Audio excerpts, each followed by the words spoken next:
आज की जो हमारी क्लास होगी इसमें ग्राइंडिंग व्हील्स के जो है जो इसके कोड होते हैं उन कोड के बारे में पढ़ेंगे। कौन सा कोड किस काम में आता है उसके बारे में हम देखेंगे। तो यहाँ फर्स्ट आप देख रहे हैं यहाँ पे आपका क्या लिखा हुआ है, आपका 5-1। तो 1 2 3 4 5 6 7, तो 7 तरह के कोड यहाँ यूज किए जाते हैं। सबके अपनी अलग अलग मीनिंग होती है। तो फर्स्ट और लास्ट जो है कोड है आपका मैन्युफैक्चरर द्वारा निर्धारित किया जाता है। मैन्युफैक्चरर अपने अकॉर्डिंग ये चेंज करता रहता है। फर्स्ट में यहाँ देख रहे 51 है तो उसका अपना कोड वर्ड है। 23 लिखा हुआ है, इसका मैन्युफैक्चरर अपना कोड वर्ड है। तो यहाँ आपका उसके बाद जो आ रहा फर्स्ट एलिमेंट ए लिखा हुआ, तो ए जो है आपका एब्रेसिव टाइप है। यहाँ ए भी हो सकता है और सी भी हो सकता है। अगर ए हुआ तो मतलब एल्युमिनियम ऑक्साइड की बात कर रहे, जो इसके अंदर एब्रेसिव जो मिल के बना होता है एल्युमिनियम ऑक्साइड का। अगर सी लिखा होगा उसको हम कहते हैं सिलिकॉन कार्बाइड। नहीं देखेंगे तो 36 लिखा हुआ, तो ये जो है आपका ग्रेन साइज, आपका एब्रेसिव ग्रेन साइज दिखाता है। तो यहाँ ग्रेन साइज जो है कोर्स से लेके वेरी फाइन तक रहता है। जैसे जैसे ग्रेन साइज बढ़ेगा वो फाइन होता चला जाएगा। 8 जो है सबसे कम कोर्स है, 600 जो है सबसे very fine course, very fine आपका ग्रेन साइज है। जैसे जैसे आपका नंबर बढ़ता जाएगा आपकी ग्रेन साइज की वैल्यू भी बढ़ती जाएगी और आपका साइज वेरी फाइन हो जाएगा। नेक्स्ट आपका आता है ग्रेड।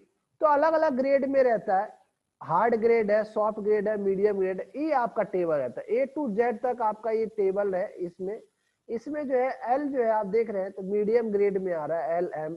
इससे आगे जो है आपका सॉफ्ट होता है और R के बाद इधर जो जितना जाएंगे इधर WXYZ ये हार्ड ग्रेड कहलाता है।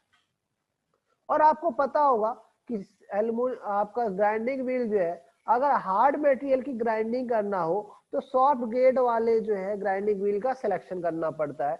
अगर सॉफ्ट आपकी आपकी वर्क पीस है, मशीनिंग करना, सॉफ्ट मशीनिंग के ऊपर करना है तो आपको जो है ग्रेड जो है हार्ड ग्रेड आपको इस्तेमाल करना पड़ता है। नेक्स्ट आपका स्ट्रक्चर है। यहाँ स्ट्रक्चर जो है डेंस टू लेके आपका देख रहे ओपन टू डेंस आ रहा है। तो अगर जैसे जैसे आपकी जो है बॉन्ड दूर दूर जाते रहेंगे तो वो जो है उसका डेंस ओपन होना चला जाएगा और जैसे जैसे वो पास आते चले जाएंगे वो डेंस हो जाएगा।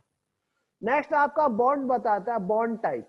तो अगर वी लिखा है तो मतलब विट्रीफाइड बॉन्ड है, अगर यहाँ एस लिख दिया तो मतलब सिलिकेट है। इसी प्रकार से बी लिख दिया तो रेजोनाइट, BF आपका रेजोनाइट रेनफोर्स्ड हो गया।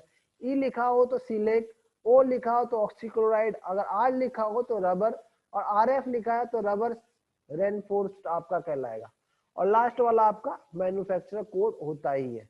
तो इस तरह से आज हमने ये देखा किस तरह से आप ग्राइंडिंग व्हील को स्पेसिफाई करते हैं, कैसे आप इसको मॉनिटर करते हैं। तो एक और जो आपका यहाँ पर है आपकी आईडी, एक इस तरह से भी आप वेरीफाई करते हैं। पहले तो जैसे फर्स्ट आपका क्या है, आउटर सरफेस एरिया क्या है आपका आउटर। तो अगर किसी ग्राइंडिंग व्हील को परचेज करना हो तो आपको डायमेंशन भी तो बताना पड़ेगा। चलो ग्रेड तो आपने बता दिया, ये सारा ग्रेड होना चाहिए ये सारा, लेकिन उसको डायमेंशन भी बताना चाहिए, कितना मोटा होना चाहिए, कितनी थिकनेस होनी है, बोर्ड आया कितना होना चाहिए, तो ये चीजें भी बतानी होती है। तो यहाँ पे जो है आगे फर्स्ट टर्म जो आपको दिखाता है वो व्हील डायमीटर को बताता है, रिप्रेजेंट। मिड वाला जो है इसको मल्टीप्लाई किया हुआ है 125 इंटू में 25, ये mm में, सारी वैल्यू आपकी mm में होती है। और 25 जो आपका थिकनेस ऑफ व्हील कहलाती है और 32 आपका बोर्ड डायमीटर। उसके बाद जो है जो अभी मैंने पीछे कराया वो आपका कोड लगा सकते हैं। यहाँ नंबर में हो सकता है या आपका अल्फाबेट में हो सकता है। मैन्युफैक्चरर कोड जो है अपने नंबर में भी दे सकता है या फिर आपका क्या कहते हैं अल्फाबेटिकल में भी दे सकता है।